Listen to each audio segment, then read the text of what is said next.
Selamat sore pemirsa, senang sekali sore hari ini Dialog Khusus hadir menjumpai Anda dan malam hari ini atau sore hari ini bersama dengan Badan Kesatuan Bangsa dan Politik Provinsi Jawa Timur atau Bakesbangpol Provinsi Jawa Timur. Temanya tidak jauh dari demokrasi. Kita akan berbicara tentang bagaimana pengembangan demokrasi ada di Jawa Timur.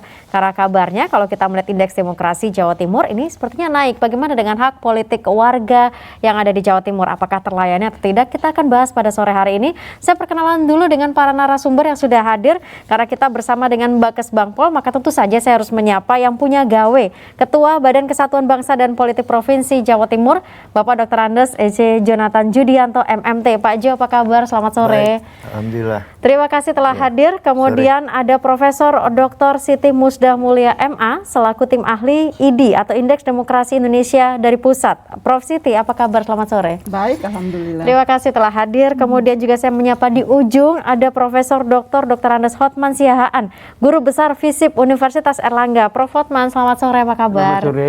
Terima kasih telah hadir. Kemudian juga dari Kepala Bidang Statistik Sosial Badan Pusat Statistik Provinsi Jawa Timur, Bapak Asim Saputra SST MEC Dev. Pak Asim, apa kabar? Selamat sore. Selamat sore. Terima kasih telah hadir. Satu orang lagi pemirsa, karena kita berbicara tentang demokrasi, pastinya wakil rakyat juga harus hadir dong. Ada Wakil Ketua Komisi A DPRD Provinsi Jawa Timur, ada Pak Hadi Dediansyah SPD M.Hum atau yang akrab disapa Cak Dedi. Cak Dedi, apa kabar? Selamat sore. Selamat sore, Assalamualaikum. Waalaikumsalam, terima kasih telah hadir. Dan pemirsa jangan kemana-mana, kita akan diskusi pada sore hari ini, tapi sebelumnya kita akan ikuti terlebih dahulu azan maghrib.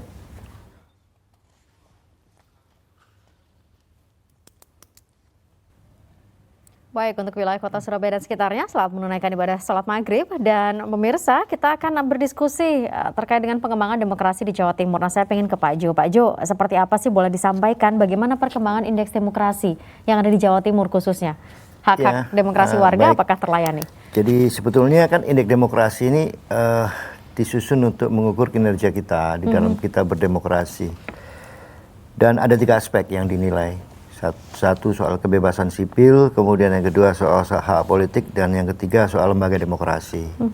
Jadi sebetulnya kinerja ini pada dasarnya mengukur praktek peran serta dari sisi pemerintah seperti apa, dari sisi masyarakat bagaimana, dan dari sisi kelembagaan demokrasi seperti apa di dalam praktek-praktek kinerja demokrasi ini. Dan untuk Jawa Timur angkanya ini tahun 2019 pengukuran indeks komposit ini itu menunjukkan kinerja tertinggi yang 10 tahun ini pernah kita raih. Jadi kita mencapai angka 77,68. Tapi kalau dipilah dari 3 aspek, benar-benar memberikan pelayanan terbaik terhadap hak politik masyarakat. Betul. Dan juga bagaimana kinerja dari pemerintah berarti ya. Betul, bahkan dari 3 aspek ini untuk kelembagaan demokrasi dan hak politik itu angka kita di atas 80 loh. Di atas 80? Berarti excellent nih, bagus ya. Cuman yang harus didorong itu adalah kebebasan sipil.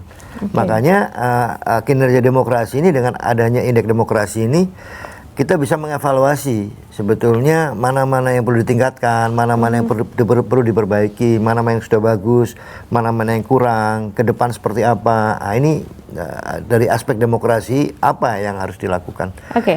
Artinya di sini ini general check up lah kira-kira gitu ya. General check up dari demokrasi di Jawa Timur begitu ya. Iya. Ada yang sudah baik harus dipertahankan dan ditingkatkan lagi, ada yang kemudian masih menjadi perhatian khususnya di kebebasan sipil begitu ya. Oke. Angka kita di bawah 80, 72, sekian. 72, sekian ini untuk yang kebebasan sipil di tahun 2019 ya. Oke, saya mungkin ke Pak Dadang ini dari BPS Jatim mungkin bisa menyampaikan terkait dengan indeks demokrasi Jawa Timur sendiri. Ya, terima kasih. Jadi apa yang disampaikan oleh Pak Kaban itu sudah sangat tepat bahwa capaian indeks demokrasi Indonesia kita di Jawa Timur mengalami peningkatan yang signifikan selama 10 tahun terakhir ini. Jadi ini capaian terbaik dari selama periode 10 tahun. Dan yang menarik adalah ada 2 aspek yang peningkatannya sangat signifikan, yaitu di hak-hak politik yang naik sampai 12,8 poin dan di kelembagaan demokrasi yang naik 4,8 sekian poin. Jadi peningkatan 2 aspek inilah yang mengangkat capaian indeks demokrasi di Jawa Timur. Dan ini merupakan prestasi bersama, artinya pengembangan demokrasi di Jawa Timur berjalan sangat baik ya. kita tahu di 2019 ada kontestasi politik yang cukup keras ya, ada pilpres, ada pileg gitu.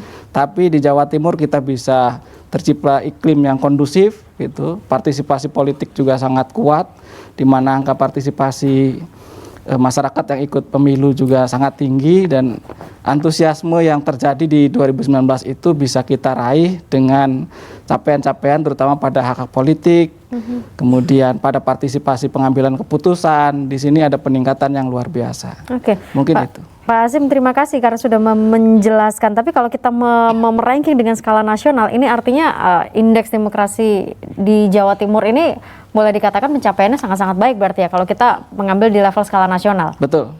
Jadi Oke. ini peningkatan yang terbaik mungkin di antara Peningkatan yang provinsi-provinsi terbaik. lain di Jawa Timur. Apresiasi untuk Provinsi Jawa Timur. Nah, kalau dari tim ahli ID Pusat sendiri, Prof. Siti Musda gimana nih tentang tren pergerakan nilai aspek kebebasan sipil di Jawa Timur? Terima kasih. Pertama saya ingin mengapresiasi Pemda Jawa Timur ya atas kesuksesan dalam mengelola demokrasi dan peningkatan nilai indeks demokrasi Indonesia. Tadi sudah dijelaskan bahwa uniknya indeks demokrasi Indonesia ini diukurnya itu bukan berdasarkan asumsi atau survei, tetapi berdasarkan perilaku dan juga berita day to day ya, diambil dari koran. Nah, yang menarik dari pencapaian selama 11 tahun pengukuran indeks demokrasi Indonesia ini, memang tahun ini adalah yang tertinggi untuk Jawa Timur. Tetapi kita jangan euforia dulu ya. Saya berharap bahwa pemerintah Jawa Timur ini jangan langsung gimana, tetapi ini sebuah capaian yang harus membuat kita itu lebih semangat lagi untuk bukan hanya menjaga tetapi juga ke depan itu lebih diperbaiki. Bisa Karena dibilang apa? ini tantangan baru nggak sih, Iya, Prof? sangat tantangan baru. Kenapa? Karena meskipun kita melihat ada peningkatan pada 3 aspek yang diteliti, satu aspek ini mengalami kemunduran loh, aspek kebebasan sipil. Kebebasan sipil. Justru menarik ya, karena menurut saya 2 aspek ini terkait dengan pemilu naik ya, institusi politik dan institusi demokrasi dan hak-hak politik. Tapi kebebasan sipil ini anjlok, turun 5 poin gitu ya. Nah, karena itu menurut saya kita perlu nih duduk bersama ya Pak, seluruh unsur pemerintah dan masyarakat sipil, karena indeks demokrasi ini bukan hanya mengukur kinerja pemerintah ya, tetapi juga kinerja DPR, kinerja partai politik dan masyarakat sipil. Karena itu saya pikir di dalam indeks demokrasi Indonesia ini menarik, ada 7 indikator yang perlu diperbaharui atau istilahnya diperjuangkan untuk baik ya. Yang pertama itu adalah indikator terkait hak-hak berkumpul dan berserikat. Ini kan menarik. Kok ini jatuh gitu? Kenapa gitu ya? Jadi yang berkaitan dengan biasanya ini dalam kasus-kasus yang saya baca, yang indikator yang terkait dengan berkumpul dan berserikat ini kaitannya dengan masalah perburuhan. Biasanya korporasi-korporasi itu kan nggak suka kalau buruhnya itu berserikat ya, dan mereka dihalangi untuk berserikat, padahal itu kan hak mereka ya. Oke, baik. Yang kedua, sebelum masuk ke poin kedua, karena masih sampai dengan poin ke-7 gitu ya, Prof. Jadi ya, saya mungkin geser ke Prof. Hotman dulu sebentar, karena ini menyoroti tentang kebebasan sipil secara menyeluruh. Prof. Hotman gimana melihatnya? Iya, saya kira menurunnya kebebasan sipil itu bahwa menunjukkan bagaimana civil society kita sebenarnya belum kuat ya dalam konteks mahasiswa. Pada dasarnya demokrasi juga diukur bagaimana civil society ini untuk bisa dia kuat dan dia punya kemampuan juga untuk mengontrol. Karena tanpa terbangunnya kebebasan sipil, kita kan berhadapan pada hegemoni negara. Biasanya semacam itu yang terjadi. Demokrasi terjadi akan baik kalau civil society meningkat, dialog antar kekuatan-kekuatan di masyarakat, penghargaan pada keberagaman, misalnya dialog di dalam kekuatan sipil dan kebebasan civil society itu juga membuat apa yang harus berkembang, apa yang disebut dengan civic culture, penghormatan terhadap hukum, penghormatan terhadap hak-hak setiap warga negara itu harus ada di situ. Jadi kalau ini menurun sebenarnya, walaupun tadi angkanya tidak begitu signifikan menurunnya, ini saya kira persoalan serius menurut saya yang harus diperhitungkan. Karena tanpa civil society yang kuat, itu negara bisa menjadi hegemonik dan bisa jadi problem, karena kalau tidak terjadi keseimbangan itu. Oke, artinya ini berarti evaluasi ya untuk pemerintah untuk kemudian memberikan kebebasan terhadap masyarakat sipil. Iya, kita tidak bisa menyalahkan pemerintah karena civil society juga harus bangun dari masyarakat itu. Harus masyarakat itu punya juga kesadaran apa yang tadi disebut dengan civic culture itu, penghormatan terhadap institusi hukum kan. Saya kira kita lemah betul di dalam penghormatan terhadap hukum yang berlaku ini. Menarik kalau kita bicara tentang pengembangan demokrasi, karena bukan hanya sekedar menyalahkan bagaimana pemerintah kemudian dianggap tidak bisa memberi, tetapi ternyata kesadaran masyarakat juga ini yang ditekankan oleh Prof. Hotman. Dan civil society bangun dari situ, bukan tidak civil society tidak mengharapkan pemerintah untuk dia dibangkitkan, karena masyarakat itu sendiri membangkitkan diri. Masyarakatnya sendiri membangkitkan diri. Nah, kita kalau bicara masyarakat, ini pastinya Cak Dedi nih dari Dewan gimana nih Mbak? Dari wakil rakyat, suara rakyat sendiri gimana nih kalau kita bicara pengembangan demokrasi? Saya sepandangan dengan Prof. Hotman, dengan Prof. Siti. Artinya kalau Pak John itu mengatakan indeks diukur dari pelaksanaan kondusifnya masyarakat. Kalau kita berpandangan beda. Karena Pak, di era demokrasi ini, di akhir 5 tahun terakhir ini suatu demokrasi yang mengalami kemunduran. Gitu. Cak Dedi sebentar, saya hold di kemunduran itu ya. Nanti Cak Dedi bisa bercerita lagi, tapi kita jeda dulu sebentar. Pemirsa jangan kemana-mana, kita lanjutkan sesaat lagi dialog khusus bersama dengan Bakesbang Provinsi Jawa Timur.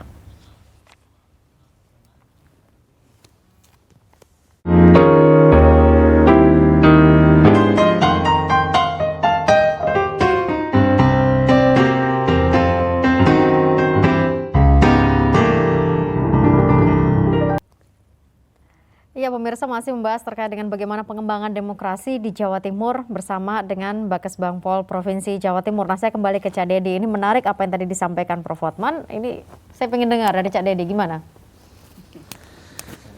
5 tahun terakhir ini mengalami kemunduran karena kita sangat prihatin sekali. Mestinya demokrasi itu kan wahana yang memberikan suatu kebebasan terhadap, terutama, mohon maaf ya, ini nanti yang mengupas tuntasnya pasti Prof. Siti sama Prof. Hotman. Karena Pak, dapur demokrasi itu salah satunya adalah kampus, dapur demokrasi. Tetapi 5 tahun terakhir ini kampus tidak boleh bersuara. Ya. Lah, artinya apa? Ini kan menandakan bahwa demokrasi tidak bisa berjalan, sementara dapurnya sendiri tidak bisa memproduksi. Gitu.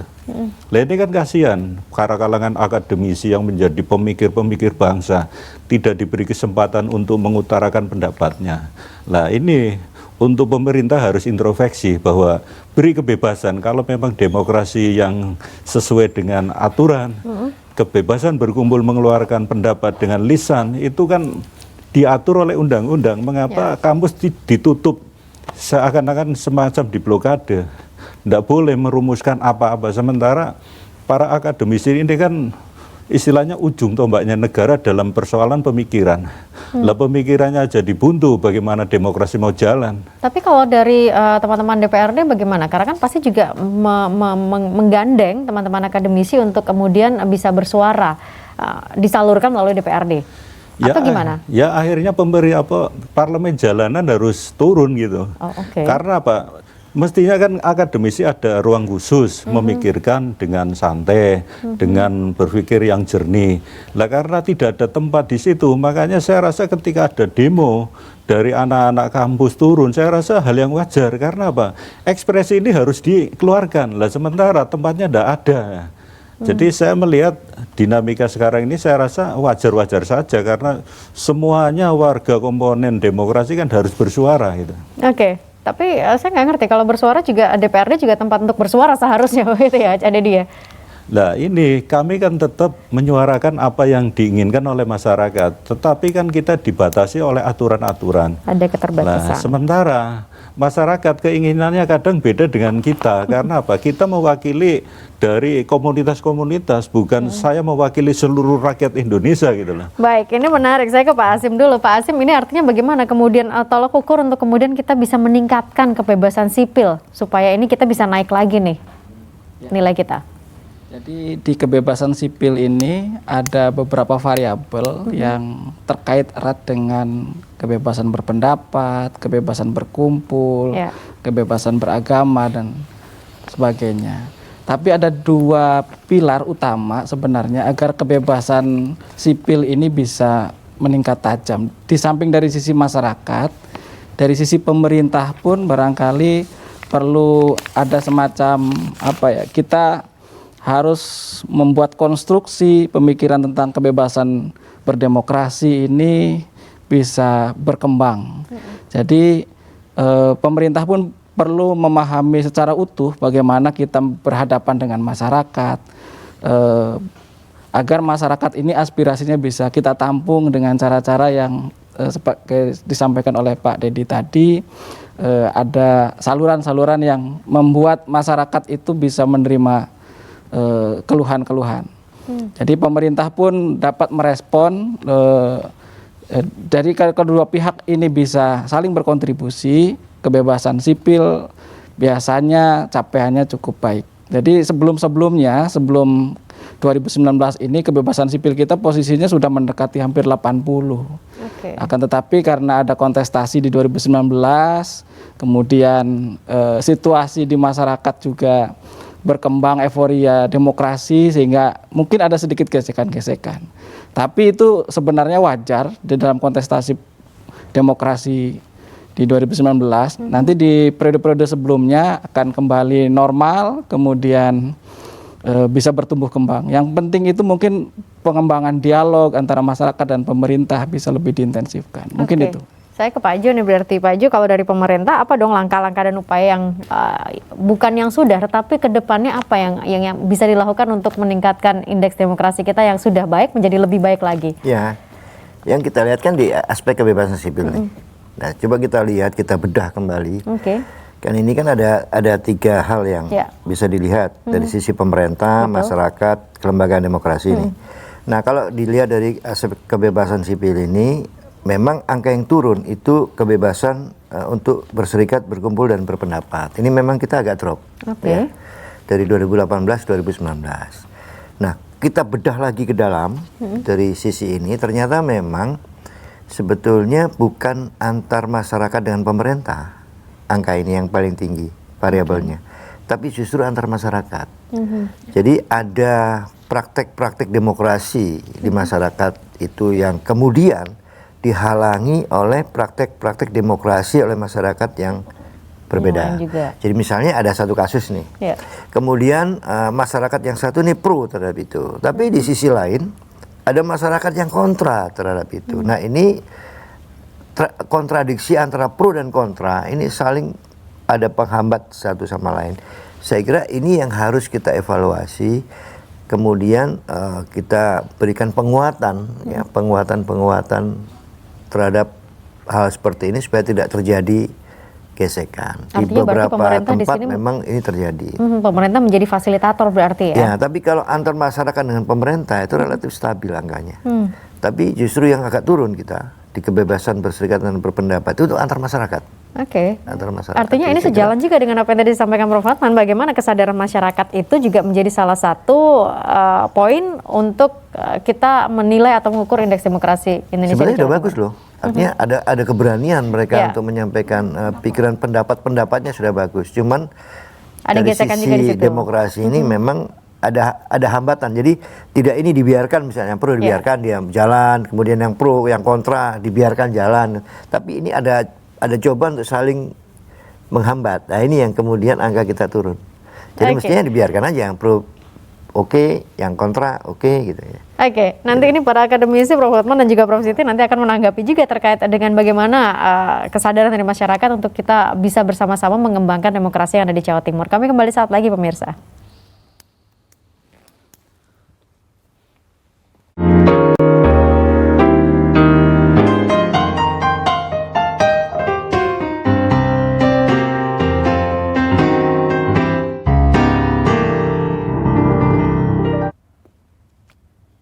Kembali bersama dengan kami pemirsa untuk dialog khusus bersama dengan Bakesbang Pol Provinsi Jawa Timur, Prof. Hotman, gimana nih? Karena kita mau tidak mau ini artinya berbicara tentang dinamika demokrasi di Jawa Timur.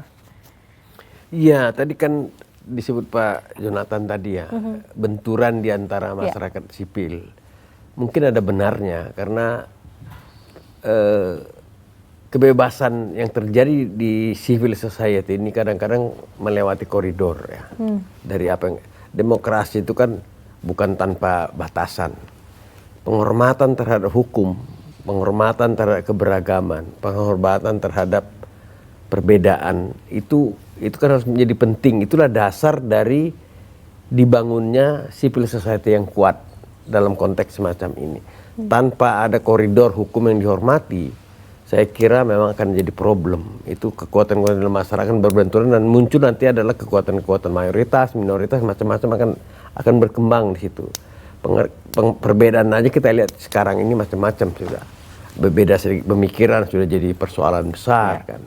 Kemudian karena kebebasan berekspresi dibuka koridornya begitu, akan terjadi gesekan-gesekan dalam masyarakat. Ini satu persoalan besar. Yang kedua, tadi Mas Dedi bilang persoalan kampus ya.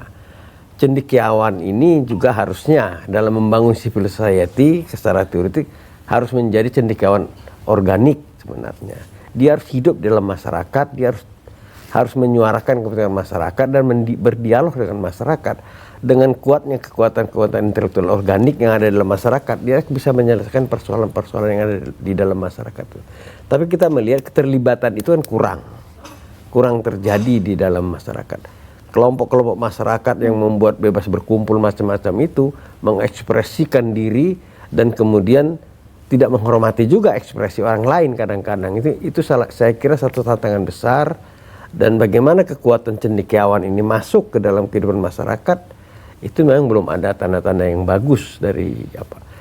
Ada cendekiawan organik itu muncul di kalangan LSM, bukan dari kampus murni yang hidup di sana. Nah, kalau seperti ini saya kira harus masih panjang persoalannya. Kita lihat saja dalam kehidupan soal pandemi ini kan. Peraturan sudah ditegakkan, new normal sudah ada aturan macam-macam. Ya masih aja terjadi pelanggaran dan dengan sengaja kadang-kadang kita lihat di jalanan orang melanggar gitu dan bisa melawan berargumen dengan petugas padahal untuk kesehatan kepentingan dirinya sendiri. Ini satu persoalan besar yang kita hadapi nih. Kalau di sekarang muncul saja kan, saya kira ya seperti disebut kayak Basman itu ya, angel tuturamu itu angel ya, itu yang terjadi sekarang. Angel, PR-nya berat nih kayaknya buat Pak Jo, tapi saya ke Prof Siti juga. Prof Siti gimana nih untuk kemudian bisa menjawab sebuah tantangan di zaman sekarang yang mana kebebasan ada tetapi juga ternyata berbenturan dengan yang lain.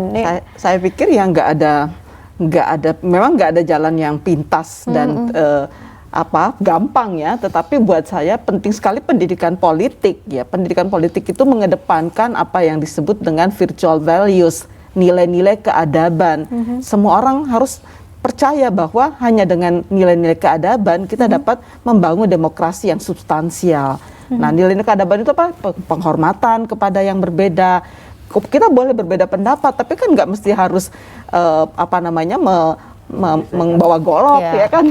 Ya berbeda pendapat ya kemukakan saja argumentasinya. Nah tanpa harus memaksakan begitu tanpa harus memaksakan. Nah itu juga di dalam yang saya baca itu dengan sepenuh apresiasi saya kepada Jawa Timur yang sudah naik ya. Tetapi kan kita perlu melihatnya yang kecil-kecil. Oh ada persoalan dengan kebebasan berkumpul dan berpendapat. Itu kaitannya biasanya dengan buruh dan pengusaha.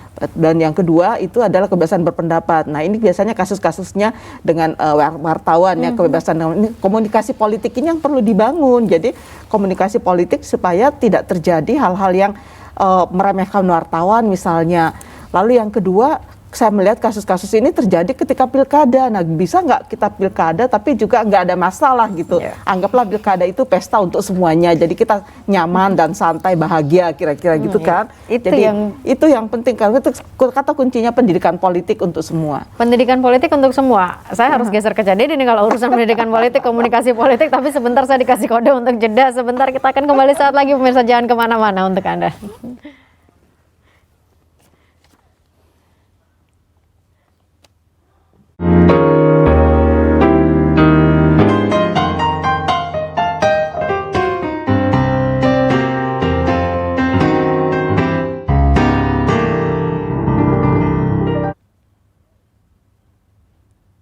Ya, kembali bersama dengan kami, dialog khusus bersama Bakesbang Provinsi Jawa Timur. Cak Dedi, langsung saja, ini gimana komunikasi politik dan pendidikan politik?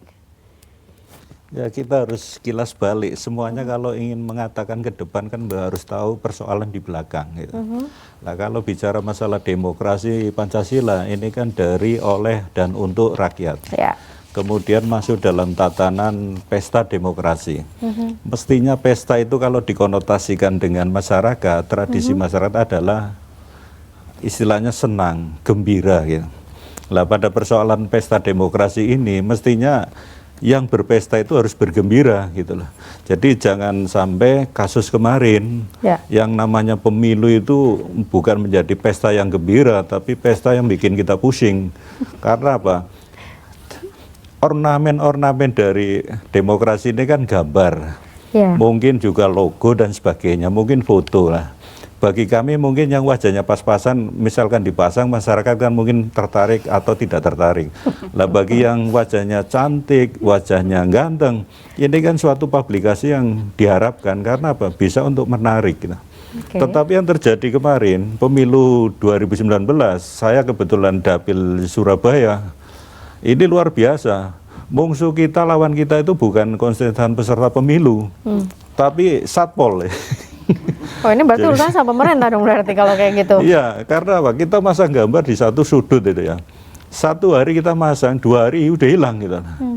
Lah terus mengapa kita harus berpacu memasang gambar setiap 2 hari sekali? Lah persoalannya ternyata kita yang kita hadapi adalah penegak hukum gitu loh, penegak hukum perda, bukan penegak hukum nasional itu. Nah ini menjadi kajian kita bahwa kalau memang ingin meningkatkan indeks demokrasi, berilah kebebasan, terutama untuk para peserta pemilu, mungkin partai, mungkin orang, beri kebebasan, karena apapun itu merupakan pesta 5 tahunan. Lalu pesta 5 tahunan berjalan paling nggak sampai 2 bulan, pemerintahnya kurang respon gitu loh. Ini salah satu menjadi penghambat demokrasi kalau saya katakan gitu loh. Lah saya harap Pak John kedepannya itu harus piawai lah menempatkan indeks demokrasi yang diukur dari keberadaan lapangan yang real gitu loh. Jangan hanya aturan atau masukan yang hanya di atas kertas saja gitu. Saya garis bawahi laporan real di lapangan ya. Sebelum nanti ke Pak Azim, saya ke Prof Siti dulu. Prof Siti gimana? Mungkin ada tanggapan ini ya dari IDI. Iya.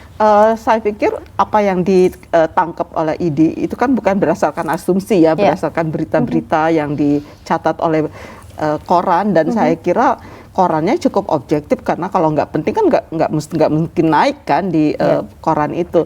Nah yang ingin saya katakan adalah pendidikan politik untuk masyarakat kita ini belum optimal dilakukan. Kita harus mengakui itu ya, dan itu saya berharap dilakukan juga secara serius oleh partai-partai politik kita. Jadi partai-partai politik ini jangan cuma menjelang pilkada atau menjelang pemilu baru muncul. Ini berarti PR-nya balik lagi ke CDD ini berarti ya. Kalau udah selesai pemilu, selesai pilkada, dicari kantornya juga nggak ketemu gitu kan. Itu kan aneh gitu. Jadi jangan hanya ribut ketika bisa nggak konstan gitu melakukan pendidikan politik, sehingga masyarakat kita ini benar-benar meningkat, apa yang saya katakan tuh penguatan literasi kebangsaannya. Jadi mengerti kalau untuk pilkada, untuk apa sih gunanya pilkada, apa gunanya pemilu. Nah seluruh masyarakat kita, terutama masyarakat kita di level grassroots, ini ngerti, bukan hanya sekedar hura-hura gitu, tapi ada maksud, tujuan yang ingin dicapai dengan sebagai warga negara itu apa, kontribusinya. Karena itu pendidikan politik bagi saya ini penting sekali, pendidikan politik yang mendewasakan mereka, terutama bagaimana mengajarkan tentang virtual values, tentang nilai-nilai keadaban. Kamu boleh marah, boleh nggak setuju, tapi nggak usah bakar-bakar. Ya, kamu boleh nggak setuju, tapi nggak usah harus merusak fasilitas publik misalnya. Malah marah tuh Bu Risma tuh. Oke, saya ke Prof Hotman. Prof Hotman, ada tanggapan ini gimana Mbak? Artinya apa yang kemudian harus dipahamkan tentang pengembangan demokrasi di Jawa Timur supaya kita bisa membantu indeks ini naik lagi? Iya, saya kira betul Bu Musdamulia tadi ya. Pentingnya pendidikan politik di dalam masyarakat, dan itu harusnya tugas utama dari partai politik.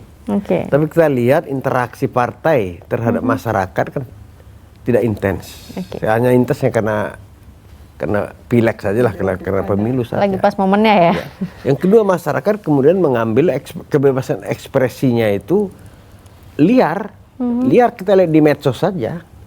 Medsos itu bahasa-bahasa kebun binatang muncul gitu, nggak ada sungkannya orang menuduh orang, memaki-maki orang. Bagaimana membuat satu kesadaran hukum atau civic culture muncul di dalam masyarakat kalau hal-hal sama kebebasan berekspresi melalui media sosial ini saja sudah dilanggar sedemikian rupa. Undang-undangnya ada, undang-undang ITE ada, dan sanksinya jelas. Tapi masih saja ada orang dan seenak aja ngomong di situ. Dan ini satu contoh bagaimana keadapan tadi belum terbangun di dalam masyarakat kita. Tapi mengharapkan partai politik untuk bisa intens dalam melakukan pendidikan politik, saya tidak mengerti. Kita harus bertanya kepada bagaimana partai politik itu memikul tanggung jawab ini kan. Ini lebih kepada memang pendidikan politik ya, Prof. Hotman. Artinya kan kalau kita bermedsos ini bukan hanya semata-mata tentang berbicara tentang pendidikan politik, tapi tentang sebuah etika. Begitu, betul, atau? ya itu etika berkomunikasi kan. Etika komunikasi selalu terlambat di dalam mengantisipasi perkembangan ITE itu, sangat terlambat. Ini yang jadi persoalan kita. Kita nggak bisa menyaring tentang bagaimana akibat dari hoax misalnya, dengan enaknya saya kita udah tahu kita itu hoax, kita sebarkan lagi itu, makin berkembang liar sedemikian rupa, dan itu yang terjadi banyak sekarang hari-hari ini. Dan kalau ini nggak segera dilakukan keadapan dalam berkomunikasi lah sebenarnya harusnya ya, karena ya kita kan sulit betul. Di sini saya kira bagaimana kalau mau mengharapkan kaum cendekiawan ahli-ahli komunikasi kan harusnya banyak berbicara di sini, membangun etika politik etika berkomunikasi dan etika sosial kita. Saya melihat itu yang sekarang mengalami penurunan lah. Baik, Prof. Hotman. Mbak Azim, gimana nih untuk kemudian kita ya setidaknya ini PR bersama begitu kan? Tapi mungkin dari BPS ada saran apa yang mungkin harus dilakukan begitu? Ya, ini ada hal menarik nih, Mbak. Saya bercerita tentang bagaimana proses pengumpulan data ID setiap tahunnya. Jadi di samping disampaikan oleh Prof. Musdah bahwa pengumpulan data kita ada yang berbasis coding koran, ya, berita media. Ini ada satu tahapan lanjutan pengumpulan data dengan FGD. Jadi forum group discussion, di sana kita berdiskusi antar berbagai partisipan, elemen. Dan yang menarik adalah bahwa ada beberapa elemen di dalam FGD ini yang punya peran yang sangat bagus gitu. LSM juga sangat aktif. Jadi perkembangan 3 tahun terakhir ini di dalam FGD itu diskusinya sangat intens sekali. Sehingga capaian dari nilai ID ini mencerminkan memang kondisi real yang ada di lapangan. Dan yang cukup menggembirakan adalah di dalam forum FGD ini ada proses konfirmasi dan klarifikasi. Jadi insiden-insiden yang terjadi di masyarakat itu ketika beberapa partisipan menyampaikan pandangannya, di situ ketemu titik temu. Nah, ketika titik temu itulah itu bagian dari solusi konkret dari forum FGD ID ini.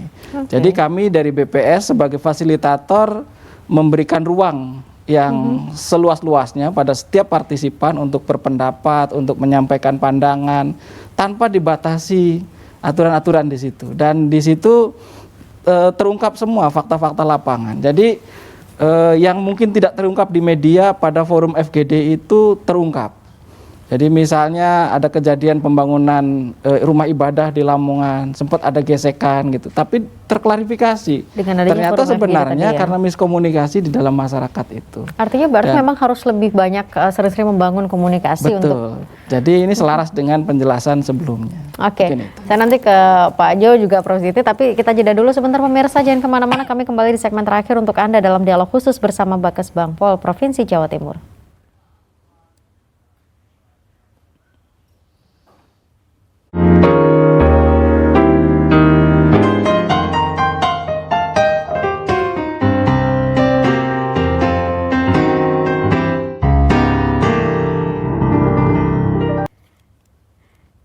Ya, Anda kembali bersama dengan kami, dialog khusus bersama Bakesbang Pol Provinsi Jawa Timur. Saya menyisakan atau menyimpan Pak Jo untuk sebagai penutup semuanya begitu ya. Tapi saya ke Prof. Siti dulu begitu. Prof, ini artinya apa? Karena saya punya waktu 7 menit untuk membagi dengan semuanya. Apa yang harus dilakukan? Singkat aja bahwa demokrasi itu adalah sebuah proses yang dinamis ya. Kita nggak bisa membiarkan proses ini jalan sendiri. Tetapi harus ada upaya-upaya serius ya, konkret dan terukur dari semua unsur pemerintah dan masyarakat sipil. Melalui pemerintah harus melakukan upaya-upaya bagaimana membangun ya, upaya membangun pemenuhan terhadap hak-hak sipil masyarakat, karena pemerintah nggak boleh mengambil hak-hak mereka ya. Nah, yang kedua, masyarakat sipil juga harus meningkatkan kapasitas dirinya, meningkatkan literasi kebangsaannya, dan partai politik melakukan upaya-upaya pendidikan politik sehingga semua unsur ini berkembang untuk mengisi proses dinamika di dalam demokrasi ini, sehingga demokrasi itu bertumbuh dengan baik. Gitu. Baik. Saya ke Prof. Hotman. Prof. Hotman, secara singkat, monggo. Singkat saja, saya kira kebebasan sipil untuk membangun civil society, saya kira harus mengadakan menghormati apa yang disebut dengan civic culture, mengembangkan civic culture dalam masyarakat. Saya kira itu satu kekuatan yang paling baik untuk membangun civil society. Saya kira itu saja. Ya, karena itu tanggung jawab bersama begitu ya, Cak Dedi. Saya rasa ini suatu tantangan untuk Pak John ya ke depan, karena akan menghadapi proses pelaksanaan pilkada di 19 kota kabupaten di Jawa Timur. Nah, kita lihat aja di 9 Desember besok.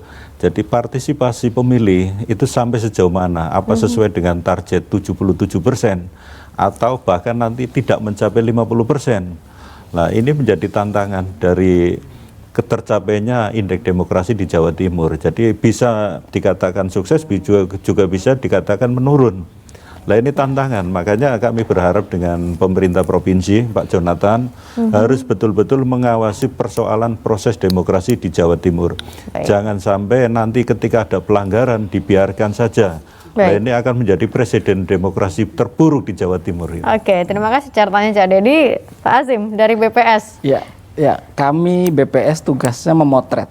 Jadi kami akan potret perkembangan demokrasi di Jawa Timur dengan metodologi yang baik. Kami upayakan tetap independen dan menghasilkan kualitas indeks demokrasi yang semakin bagus di Jawa Timur. Itu saja. Pak Jo, silakan. Ini banyak yang harus ditampung dan disampaikan oleh Pak Jo. Silakan Pak Jo, waktunya. Jadi demokrasi ini adalah dynamic, sangat dinamis.